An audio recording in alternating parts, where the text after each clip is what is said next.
وزیر مملکت اطلاعات فاروق حبیب فیصلاباد میں نیوز کانفرنس کر رہے ہیں، آئیے آپ کو دکھاتے ہیں۔ اپوزیشن ہے اس کے رفتو حالیہ دنوں میں ایک تنقید کر رہے تھے کہ پیٹرولیم مصنوعات میں اضافہ عالمی سطح پر پیٹرولیم مصنوعات کے اضافے کی وجہ سے نہیں ہوا، بلکہ جو ہے وہ حکومت نے کوئی پیٹرولیم لیوی بڑھا دی ہے اور حکومت نے کوئی سیل ٹیکس کے اندر اضافہ کر دیا ہے جس کا بوجھ جو ہے وہ پاکستان کی عوام کے اوپر ڈال دیا ہے۔ تو میں ان کو یہ بتانا چاہتا ہوں کہ ساگڈار کا زمانہ بھی یاد کریں، جب پیٹرول کی قیمتیں عالمی سطح کے اوپر بڑھتی تھیں تو نہ صرف جو ہے اس کا ڈائریکٹ بوجھ عوام کے اوپر ڈالا جاتا تھا، نہ ہی کوئی ٹیکسز پیٹرولیم لیوی کو صفر کیا جاتا تھا، نہ ٹیکسز کو ختم کیا جاتا تھا۔ پچھلے جنوری سے جولائی تک پیٹرول کی قیمتیں بڑی تیزی سے بڑھ رہی ہیں، $34 فی بیرل سے یہ تقریباً $70 سے $75 فی بیرل کے اوپر جو ہے وہ ٹریڈ کر رہا ہے، اور حکومت بتدریج اس اضافے کو ایڈجسٹ کرنے کے لیے اپنے محصولات میں کمی کر رہی تھی، پیٹرولیم لیوی کو کم کرتی جا رہی تھی۔ اب پچھلے ایک ماہ سے یہ ٹی ایم ایل این کے دور میں کبھی نہیں ہوا جو بڑی تنقید کر رہے ہیں، آج پیٹرولیم مصنوعات کے اوپر، پیٹرول کی قیمتوں کے اوپر اسی وزیر اعظم عمران خان نے عوام کے اوپر عالمی سطح پر بڑھتی ہوئی پیٹرول کی قیمتوں کا کم سے کم بوجھ ڈالنے کے لیے پیٹرولیم لیوی آج زیرو ہے، صفر۔ حکومت پیٹرولیم لیوی جو ہے وہ چارج نہیں کر رہی، اور سیلز ٹیکس میں بھی ایک واضح کمی کی گئی ہے۔ آپ کے علم ہے کہ اوگرا کی طرف سے $11 سے زائد قیمتیں بڑھانے کی سمری آئی تھی، حکومت نے سیلز ٹیکس کو بھی $5 کے قریب جو ہے وہ کم کیا ہے۔ جو سیلز ٹیکس $16 کے قریب تھا اس کو $11 کے اوپر لے کر آیا گیا ہے، اور آپ یہ دیکھیں کہ یہ پہلے کبھی نہیں ہوا، اور حکومت اپنی ٹیکس آمدن کا نقصان اٹھا کر عام آدمی کے اوپر کم سے کم بوجھ ڈالنا چاہتی ہے۔ یہ وہی بنیاد ہے جس بنیاد کے تحت وزیر اعظم عمران خان صاحب کو عام آدمی کی مشکلات کا، ڈیلی روزمرہ گزر کا ان کو اس چیز کا احساس ہے۔ تو لہذا اپوزیشن کا وہ پروپیگنڈا کہ ٹیکسز بڑھائے جا رہے ہیں اس کی یہ نفی ہوتی ہے، اور میں ان کو چیلنج کرتا ہوں کہ آئیں اور اب آ کے بتائیں کہ کون سے ٹیکسز کے اندر جو ہے وہ اضافہ کیا گیا ہے جس کی بدولت پیٹرولیم مصنوعات کے اندر جو ہے وہ اضافہ ہوا ہے۔ دوسری جانب آج میں کچھ سوالات جو ہے وہ مریم صفدر کے سامنے رکھنا چاہتا ہوں، جن کو سرٹیفائڈ جھوٹ کے جو ہے وہ سرٹیفکیٹ مل چکے ہیں، جن کی لندن میں کیا پاکستان کے اندر کوئی پراپرٹی نہیں تھی، جن کی کیلبری فونڈ بنا ہی نہیں تھا لیکن اس کے اندر انہوں نے جعلی ٹرسٹ ڈیڈ لکھ لی تھی، اور ابھی حالیہ دنوں میں میاں نواز شریف پولو میچ کھیل رہے تھے، ان کو زبردستی وہ کشمیر میں بھی لے آئی ایک فوٹو کر کے، اور آپ نے دیکھا بعد میں وہ فوٹو جب پکڑی گئی، جعل سازی پکڑی گئی تو وہ تصویر ڈیلیٹ کرنی پڑی۔ جتنی بھی کشمیر کی انتخابی مہم ہے، اس انتخابی مہم میں میں نے ایک تقریر سنی، اس تقریر میں 25 بار وزیر اعظم عمران خان کا نام لیا گیا۔ یہ ہے ان کو عمران خان فوبیا۔ اور مودی کا نام کیوں نہیں لیتے؟ مریم صفدر مودی کا نام لینے سے کیوں گریزاں ہیں؟ ان کی کیوں زبانیں چپ ہیں؟ زبانیں کیوں کانپ رہی ہیں؟ بجائے آپ یہ بتائیں کہ آپ نے کتنی بار کشمیر کی کیمپین کے اندر، اگر کشمیر کی بیٹی ہونے کا اتنا آپ دعویٰ کر رہی ہیں تو کشمیر کی بیٹی اپنے چچا مودی کے لیے کیوں نہیں کہتی کہ وہ کشمیر کے اندر مظالم ڈھا رہے ہیں؟ کشمیر کا جو سٹیٹس ختم کیا گیا اس کے اوپر کیوں نہیں مذمت کی جا رہی؟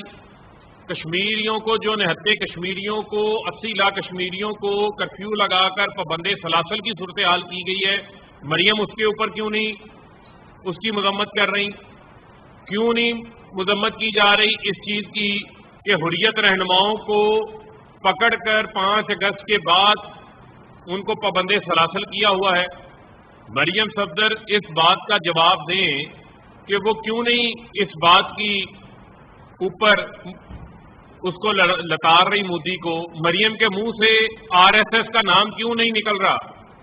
یہ وہ سوالات ہیں جو ہم ان سے پوچھنا چاہتے ہیں۔ یہ ساڑیوں، آموں کے تحفوں کو بھول جائیں، اگر کشمیر کی بیٹی بننے کا آپ کو شوق ہے، ورنہ آپ تو لاڑ کرنا جاتی ہیں، گھڑی خدا بخش میں بختاور آصفہ کی طرح زرداری کی بیٹی بن جاتی ہیں، آپ جہاں جاتی ہیں وہاں کی بیٹی بننے کی کوشش کرتی ہیں.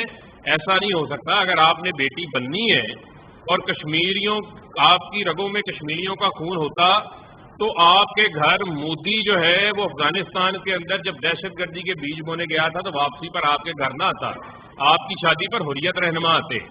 اور یہ بھی سوال اٹھتے ہیں کہ اوفا ڈکلیریشن ہوئی تھی 2015 میں، اور پاکستان کی تاریخ میں پہلی بار 2 بھارتی پاکستانی وزیر اعظموں کی سطح کے اوپر کوئی مشترکہ اعلامیہ جاری ہوا جس میں کشمیر کا ذکر ہی نہیں تھا.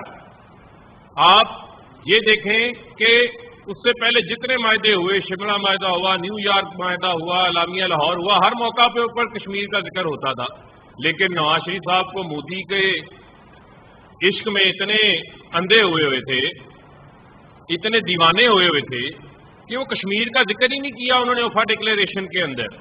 ہمیں پھر کہتے ہیں ذکر یہ نہیں کرتے، اور کشمیر کے سودے کے تانے جو ہیں وہ ہمیں دیتے ہیں. آر ایس ایس کوئی نام آپ کی زبان کے اوپر نہیں آتا، مودی کی انتہا پسندانہ ہندوتوا سوچ کا نام آپ مریم کی زبان کے اوپر نہیں آتا، مودی کے کشمیریوں کے اوپر مظالم کا نام مریم کے منہ پہ نہیں آتا. سودا جو ہے وہ عمران خان نے کر لیا. بڑی جو ہے وہ مضحکہ خیز باتیں ہیں. ان چیزوں کا آپ کو جواب دینا ہے. آپ جاتے ہیں بھنگڑے ڈالنے، مودی کے حلف نامے کے اوپر بھنگڑے ڈالتے ہیں، وہاں پر بڑے خوش ہوتے ہیں، بڑی جو ہے وہ چہرے کے اوپر مسکراہٹیں ہوتی ہیں. لیکن روایات سے ہٹ کے کوئی بھی وزیر اعظم وہاں جاتا تھا، کوئی پاکستان کا سربراہ جاتا تھا تو وہ روایات کے تحت حریت رہنماؤں کو ملتا تھا. کیونکہ پاکستان اور بھارت کے درمیان تعلقات میں ہمیشہ جو کشمیر ہے وہ ایک اہم مسئلہ جو ہے وہ زیر بحث رہا ہے. اس سے ہٹ کے کبھی کسی قسم کی بات نہیں ہوئی. انہوں نے حریت رہنماؤں کو ملنے سے انکار کر دیا کہ مودی نہ ناراض ہو جائے. مودی کی خوشنبدی اتنی ان کو کیوں قریب تھی؟ اور وہ لندن بیٹھ کے الطاف سینٹو کا کردار ادا کر رہے ہیں. کہتے ہیں جی اداروں نے ان کو نکال دیا. آپ کو اداروں نے نہیں نکالا، آپ کو آپ کے کرتوتوں نے نکالا تھا.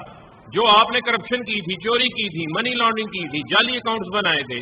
حسن نواز، حسین نواز جس قوم کے لوٹے ہوئے پیسے سے وہاں پر کاروبار کر رہے ہیں، یہ واحد خاندان ہے جس خاندان کو یہ اعزاز حاصل ہے کہ پورے کا پورا خاندان ہی لندن میں بگوڑا ہوا ہے. عدالتیں اشتہاری قرار دے رہی ہیں، سزائیں بحال کر رہی ہیں، یہاں آنے کو یہ تیار نہیں ہوتے.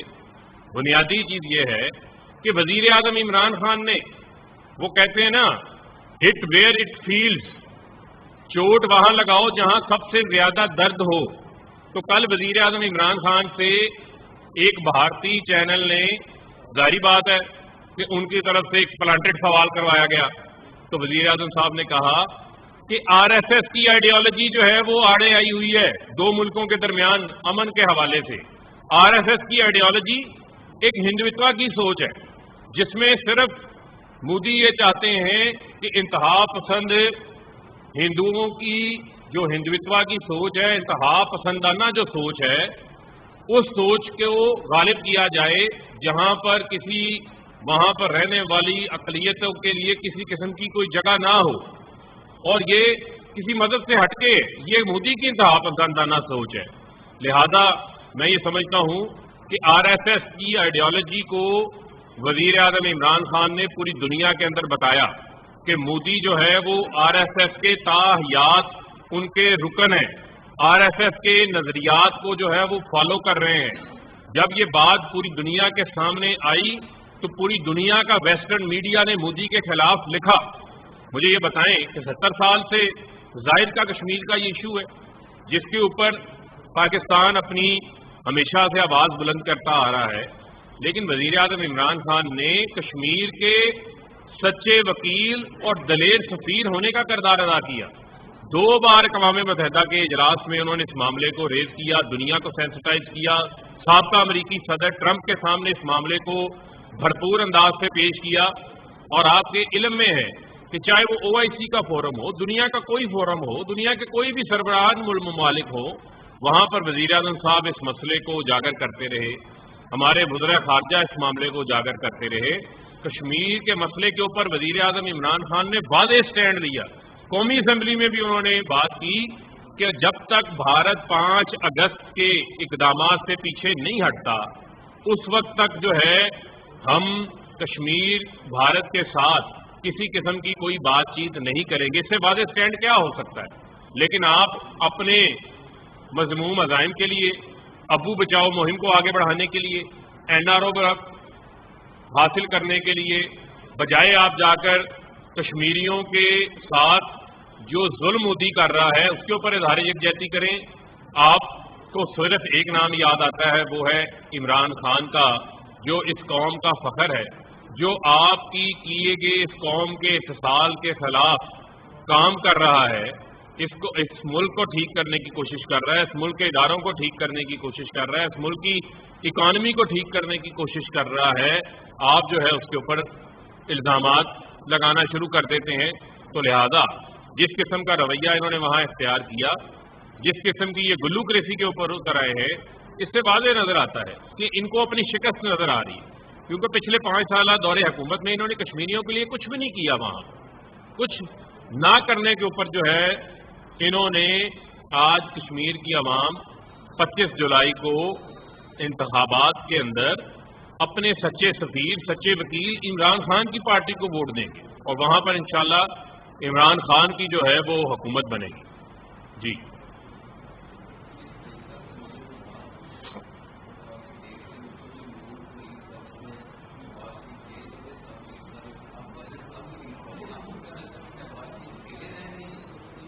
دیکھیں، بات یہ ہے کہ یہ تو چچا اور بھتیجی کی لڑائی ہے، اور اس میں جو ہے وہ لڑائی ہے ان کی کہ کون بنے گا اپوزیشن لیڈر. تو وزیر اعظم تو یہ بن نہیں سکتے، نہ ان کی وہ عوام کے اندر ان کی وہ پذیرائی ہے. اور بنیادی چیز یہ ہے کہ ایک نے پاؤں پکڑنے ہیں، ایک نے جو ہے وہ مزاحمت کرنی ہے. لیکن ان کی تاریخ ہے ہمیشہ کہ یہ ہمیشہ NRO تلاش کرتے ہیں، NRO ڈھونڈتے ہیں. پرویز مشرف جیسا شخص جو وردی میں تھا، انہوں نے اس سے NRO لے لیا تھا. ان کے رستے کی رکاوٹ جو ہے وہ صرف اور صرف عمران خان ہے. انہیں پتہ ہے کہ آج عمران خان پیچھے ہٹ جائے تو ان کو NRO مل جائے گا. تو لہذا میں سمجھتا ہوں کہ جو ہماری عوام کے ساتھ کمٹمنٹ ہے کہ ہم نے کسی کرپٹ کو آگے نہیں آنے دینا، اس کمٹمنٹ کے اوپر آج بھی جو ہے وہ ہم قائم ہیں. اور یہ نون اور شین کی لڑائی جو ہے یہ چلتی رہے گی. اور انہوں نے ہماری اپوزیشن کیا کرنی ہے، یہ رائیوڈ جو جاتی عمرہ ہے، جاتی عمرہ کے اندر ہی جو ہے وہ اپوزیشن شروع ہوئی ہے ایک دوسرے کی.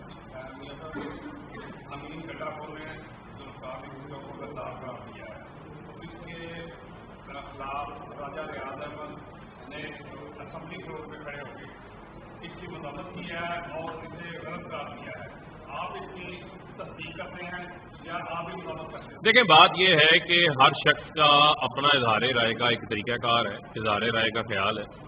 اور جس کانٹیکسٹ کے اندر وہ بات کر رہے تھے، وہ جب پاکستان 2 لفظ ہوا اس حوالے سے بات کر رہے تھے.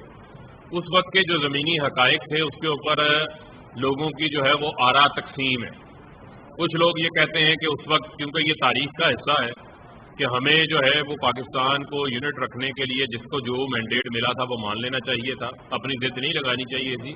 تو اس کے اوپر جب لوگ تبصرہ کرتے ہیں تو اپنے اپنے خیالات کا جو ہے وہ اظہار کر دیتے ہیں. اگر کسی نے اسمبلی میں اس کی مذمت کی ہے تو وہ بھی ان کا اپنا انفرادی فعل ہے. اگر کسی نے کوئی جلسے میں بات کی ہے تو وہ بھی ان کا انفرادی فعل ہے.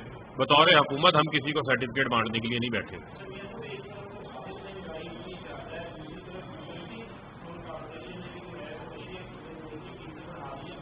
دیکھیں، میں آ رہا ہوں جی، میں نے آپ کا سوال سمجھ لیا. دیکھیں، بنیادی طور کے اوپر کیا معاملہ ہے. بنیادی طور کے اوپر کل ECC کے اندر کامیاب پاکستان، جس میں 40 سے 60 لاکھ خاندانوں کو ہم غربت کی لکیر سے نکالنے لگے ہیں. اگلے سالوں کے لیے 1600 ارب روپے سے زائد کے پیکج کی جو ہے وہ تیاری ہے، اور ECC نے اس کی منظوری دی ہے. اور آپ یہ دیکھیں کہ اس پیکج کے اندر 5 لاکھ روپیہ جو پاکستان کا وہ پسا ہوا طبقہ جو احساس پروگرام کے غربت سروے کا ڈیٹا ہمارے پاس موجود ہے، 5 لاکھ روپیہ بلا سود ان کو کاروبار کے لیے قرض دیا جائے گا. اپنی چھت بنانے کے لیے کم لاگت والے گھر کے لیے 20 لاکھ روپے تک بلا سود قرض فراہم کیا جائے گا. ایک شخص کو ہنر دیا جائے گا. اور اس میں کاشتکار کو بھی شامل کیا گیا ہے، اس کے لیے ٹریکٹر، اس کے لیے زراعت کے ضروری سامان کو بھی جو ہے وہ شامل کیا گیا ہے، اور اس منصوبے کا لانچ اسی مہینے انشاءاللہ مہینے کے آخر میں وزیر اعظم عمران خان صاحب کریں گے، اور یہ ایک ٹرانسپیرنٹ ڈیٹا تیار کیا گیا ہے، اس کے اندر کسی قسم کی کوئی پک اینڈ چوز نہیں ہوگی، وہ لوگ جو حقیقی طور کے اوپر اس کے حقدار ہیں اس تک یہ پروگرام جو ہے وہ پہنچایا جائے گا۔ دوسری جو آپ نے یوٹیلٹی اسٹور کے حوالے سے بات کی، تو ملک کے اندر 4000 کے قریب یوٹیلٹی اسٹورز ہیں اور 900 کے قریب یوٹیلٹی اسٹور کی فرینچائزیں ہیں، تو تقریباً 4900 کے قریب پورے ملک کے اندر یوٹیلٹی اسٹورز موجود ہیں، جہاں پر پچھلے صرف ایک سال کے اندر ملک کی تاریخ کی سب سے زیادہ سبسڈی وزیر اعظم عمران خان نے دی ہے، 25 ارب روپیہ، اور اگر میں اس کو جنوری 2020 سے 30 جون 2021 تک لے آؤں 1.5 سال میں، تو وہ 30 ارب روپیہ بنتی ہے۔ جب یہ سبسڈی کا آغاز کیا گیا بنیادی طور پہ جنوری 2020 میں، اس سے پہلے بھی ہم دے رہے تھے، لیکن جب یوٹیلٹی اسٹور کو باقاعدہ طور پہ فعال کیا گیا تو اس میں ایک پالیسی بنی کہ قیمتوں کے اندر مارکیٹ کی قیمتوں میں اور یوٹیلٹی اسٹور کی قیمتوں میں 15 سے 20% کا فرق ہوگا۔ لیکن اگر آپ یہ دیکھیں کہ اب جو انٹرنیشنل مہنگائی کی وجہ سے جو گھی ہم امپورٹ کرتے ہیں، مارکیٹ میں گھی کی قیمت کیا تھی اور یوٹیلٹی اسٹور پہ کیا تھی، تو 50% کا فرق آ گیا تھا، اور حکومت ہر مہینے تقریباً 2 ارب سے زائد کی سبسڈی اس کے اوپر فراہم کر رہی تھی۔ ہم نے سبسڈی کو ریشنلائز کیا ہے، اور آج بھی جو نئی قیمتیں بھی آئی ہیں اس کے اندر بھی 15 سے 20% مارکیٹ سے آج بھی یوٹیلٹی اسٹور میں چیزیں سستی ہیں، جس سے پسا ہوا طبقہ، لوئر مڈل کلاس فائدہ پہنچا سکتی ہے۔ ابھی کیا ہے کہ سبسڈی ہم دے رہے ہیں غریب آدمی کو جو بہت پسا ہوا طبقہ اس کے لیے، لیکن یوٹیلٹی اسٹور پہ کوئی بھی جا کر جنرلی کوئی چیز خرید سکتا ہے اویلیبلٹی کی صورت میں۔ تو ہم ٹارگیٹڈ سبسڈی کا کنسیپٹ لے کر آ رہے ہیں۔ پاکستان کی تاریخ میں کبھی یوٹیلٹی اسٹور کو کسی نے کمپیوٹرائز نہیں کیا، کیونکہ مافیاز بیٹھے ہوئے تھے، کمپیوٹرائز کرتے ہیں تو چوری رک جائے گی، کمپیوٹرائز کرتے ہیں تو سبسڈی ڈائریکٹ حقدار کو ملے گی۔ ہم ٹارگیٹڈ سبسڈی کے لیے ایک پورا پروگرام لے کر آ رہے ہیں۔ نیشنل ریڈیو ٹیلی کمیونیکیشن کارپوریشن NRTC اس کو کمپیوٹرائز کر رہی ہے، ستمبر تک 4000 اسٹور کمپیوٹرائز ہو جائیں گے، اور ٹارگیٹڈ سبسڈی عام آدمی کو، پسے ہوئے طبقے کو دی جائے گی۔ اس کے علاوہ 15 سے 20% ٹارگیٹڈ سبسڈی کے علاوہ بھی چیزیں پھر بھی لوئر مڈل کلاس کے لیے یوٹیلٹی اسٹور کے اندر مارکیٹ ریٹ سے کم ریٹ پر دستیاب رہیں گی، اس کے لیے بھی حکومت جو ہے وہ اقدامات کرے گی۔ لیکن پہلی بات، ٹارگیٹڈ سبسڈی کے ذریعے ہم غریب آدمی کو، چاہے وہ ایک کارڈ کی شکل میں ہو، ان کو فراہم کیا جائے گا، جس کے جا کے وہ یوٹیلٹی اسٹور کے اوپر اپنی اشیاء مارکیٹ سے کم ریٹ کے اوپر جو ہے وہ خرید سکیں گے۔ جہاں تک رہ گئی بات مارکیٹ کے حوالے سے، کل پاکستان بیورو اسٹیٹسٹکس کا ڈیٹا آیا ہے، 7 سے 8 اشیاء جس کے اندر چکن ہے، دالیں ہیں، ان کے اندر جو ہے وہ کمی آئی ہے، اور میں سمجھتا ہوں کہ حکومت کی کوشش ہے کہ اس کے اوپر ہم قابو پائیں، اور بنیادی طور کے اوپر جو حکومت کی ترجیحات ہیں وزیر اعظم عمران خان صاحب کی، وہ یہی ہیں کہ اب ہم نے کسی نہ کسی طریقے سے فوڈ سیکیورٹی کے اوپر کام کرنا ہے۔ وہ چیزیں جو ہم دالیں باہر سے 70% امپورٹ کرتے ہیں، تیل باہر سے امپورٹ کرتے ہیں، اس کو یہاں پر پاکستان کے اندر اس کی پیداوار کو بڑھایا جائے، اور اس کے اوپر پورا فوکس وزیر اعظم صاحب نے جو وزارت نیشنل فوڈ سیکیورٹی ہے اس کی ذمہ داری لگائی ہے، اور اس پروگرام کو لانچ بھی کیا ہے۔ اسی کے تحت آپ کے علم میں ہے کہ بجٹ میں زیتون کے درختوں کے لیے بھی ایلوکیشن کی گئی ہے، اور بلوچستان ہو، چاہے وہ ہمارا یہ محمد کا علاقہ ہو، یہ پوٹھوہار کی بیلٹ ہو، یہاں پر بڑا موضوع ہے زیتون کے درختوں کے حوالے سے، اس کے اوپر بھی کام ہو رہا ہے۔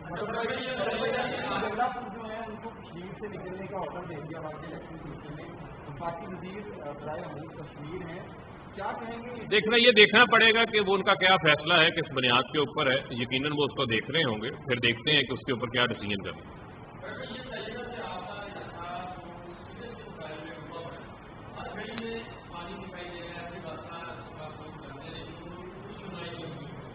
دیکھیں، آپ نے جو بات کی اس میں جو ہے وہ پارشلی اس کو میں درست سمجھتا ہوں، لوگوں کے مسائل ہیں۔ 4 ارب روپیہ ہم نے فیصل آباد پیکج کے اندر سیوریج کے لیے رکھا ہے، اور ابھی تک تقریباً وہاں پر ہم 30 سے 35 کروڑ روپے کا سیوریج کا کام کروا چکے ہیں. بڑی بڑی مین لائنز ہیں, کوئی 36 ڈائی کی ہے, کوئی 40 ڈائی کی ہے, جو 40 سال پرانی ہے. اس میں ہم واسا کے جو ہمارے ڈسپوزل اسٹیشنز ہیں ان کو ہم اپ گریڈ کر رہے ہیں, کیونکہ آبادی میں اضافہ ہوتا جا رہا ہے کہ ان کی استطاعت کار کم ہے, اس سے استطاعت کو بڑھا رہے ہیں. نئی واسا کے لیے جو نئی جیٹر اور سکر مشینز ان کو خرید کے دے رہے ہیں, جو بھی آئندہ 2-3 ماہ کے اندر ان کے پاس آ جائے گی. اس کے علاوہ جو ہمارے جو نالوں کی صفائی ہے وہ برسات سے پہلے بھی ہم نے کروائی ہے, وہ مزید بھی جاری ہے. اور چونکہ برسات کا موسم ہے, جب برسات آتی ہے تو پانی کا جس طرح ایک دن کے اندر فیصلہ آباد کے اندر 27 ملی لیٹر جو ہے وہ بارش ہوئی, تو اس کو کس طریقے سے نمٹنا ہے, اس کے جو اثرات ہیں اس کو کس طرح سارٹ آؤٹ کرنا ہے, اس کے اوپر بھی ہم کام کر رہے ہیں. اور وہ علاقے جو کہ ہمارے ٹیل کے اوپر ہیں, جس میں ڈشکوٹ روڈ بھی ہے, جس کے اندر ہمارا سمنا آباد ہاسپٹل کے باہر کا نشیبی علاقہ ہے, وہاں پر ہم نے پنجاب حکومت کو PC1 تیار کر کے اپنا بھیجا ہے, جہاں پر ہم under ground storm water storage بنا رہے ہیں. ڈشکوٹ روڈ پہ بھی جیسے بارش ہوگی پانی سڑک پہ نہیں ہوگا, وہ اسٹارم واٹر ٹینک کے اندر جائے گا, جس طرح لاہور میں بنا ہے لارنس روڈ کے اوپر. تو وہ اس کے اوپر بھی کام جو ہے وہ آئندہ 1-1.5 ماہ کے اندر شروع ہو جائے گا, جو کہ اسٹارم واٹر کو بھی ہینڈل کرے گا, اور جو مسائل ہیں اس کو بھی انشاءاللہ ہم حل کر لیں گے.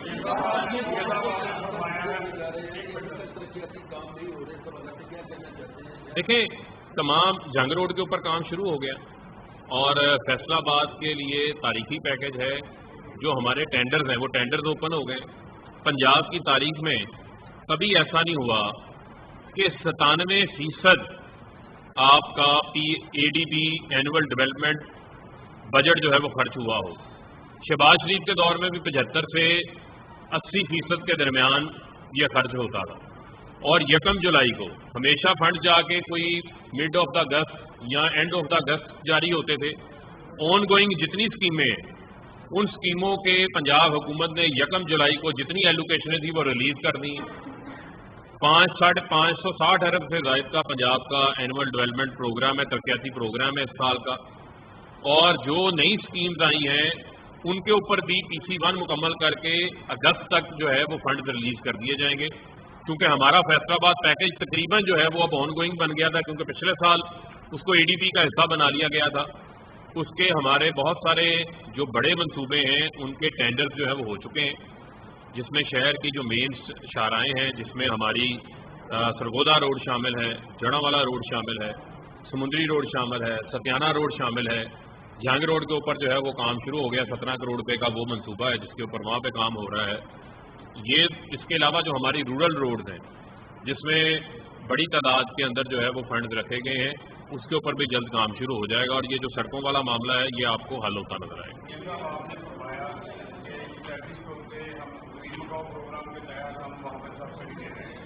لیکن کل بھی آپ کے وزیر خزانہ نے اعلان کیا ہے کہ گھی جو ہے سیکورٹی اسٹور پہ میں نے آپ کو اسی چیز کا جواب دیا. 90 روپے گھی بڑھا دیا گیا ہے, 17 روپے چینی بڑھا دی گئی ہے, 150 روپیہ فی کلو آٹا بڑھا دیا گیا. اچھا, اس میں آپ کی نظر سے خبر گزری ہے یا نہیں گزری. کل ہمارا جو وزارت انڈسٹری اینڈ پروڈکشن ہے انہوں نے بھی ایک نوٹیفیکیشن جاری کیا ہے, جس میں انہوں نے جو چینی کی قیمت ہے اس کو 88 روپے 24 پیسے جو ہے وہ مقرر کیا ہے تمام کیلکولیشنز کے ساتھ. اس کا نوٹیفیکیشن بھی جاری ہوا ہے, کیونکہ یوٹیلٹی اسٹور کے حوالے سے میں نے تفصیلاً یہ آپ کو بات بتائی تھی کہ جو گھی کا ریٹ تھا یہ جنوری 2020 کے اندر 170 روپے مقرر کیا گیا تھا. اس وقت کے مارکیٹ ریٹ کی سے 15 سے 20 روپے کم. لیکن اس کے بعد عالمی سطح کے اوپر, یہ میں نہیں کہہ رہا, اقوام متحدہ کی فوڈ اینڈ ایگریکلچر آرگنائزیشن کی رپورٹ ہے, جو گھی ہم انڈونیشیا ملیشیا سے امپورٹ کرتے ہیں اس کی قیمتوں میں 124% اضافہ ہوا ہے. اور اس اضافے کے باعث یہاں مارکیٹ میں بھی گھی کی قیمتیں جو ہیں وہ بڑھ گئیں. تو اب جو ہے وہ فرق 50% سے زائد کا تھا, تو اس کو واپس ریشنلائز کر کے 15 سے 20% کیا گیا ہے. 260 روپے ریٹ مقرر کیا گیا. مارکیٹ میں آج بھی جو ہے وہ 300-320 روپے کے درمیان جو ہے اس کا ریٹ موجود ہے. تو لہٰذا اب بھی جو ہے مارکیٹ سے وہ 50 سے 60 روپے کلو یوٹیلٹی اسٹور کے اوپر گھی جو ہے وہ سستا ہے. بہت شکریہ. دیکھیں بات یہ ہے کہ شہباز شریف صاحب جو ہیں وہ سائلنٹ موڈ کے اوپر ہے، کیونکہ شین کے اوپر جو ہے وہ میم حاوی ہوئی ہے.